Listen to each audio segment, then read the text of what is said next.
Il-ġimgħa fil-għaxija fil-Parlament il-kap tal-Oppożizzjoni Bernard Grech b'diskors isteriku qal kif il-Gvern ta' parsi qed jgħin l-ekonomija ta' pajjiżna. Ta' parsi ngħinu l-ekonomija, ta' parsi ngħinu l-ekonomija tan-nies, ta' parsi ngħinu l-ekonomija tan-negozjant, ta' parsi qegħdin ngħinu l-ekonomija tal-pajjiż.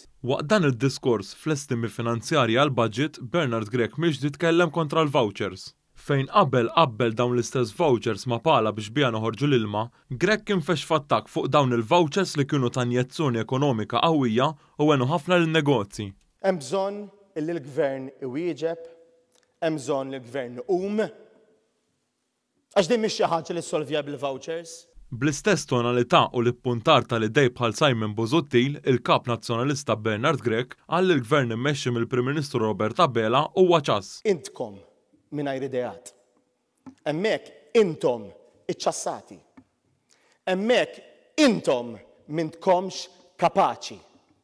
Hemmhekk intom mingħajr viżjoni. Dawn id-dikjarazzjonijiet Bernard Grech qalhom ftit wara l-Kummissjoni Ewropea bassret li sa sentej oħra Malta se jkollha l-akbar tkabbir ekonomiku fl-Unjoni Ewropea u n-negozji, il-unions u l-familji laqgħu l-budget b'miżuri li mhux iwiżnu għall-pandemija iżda anke għal wara.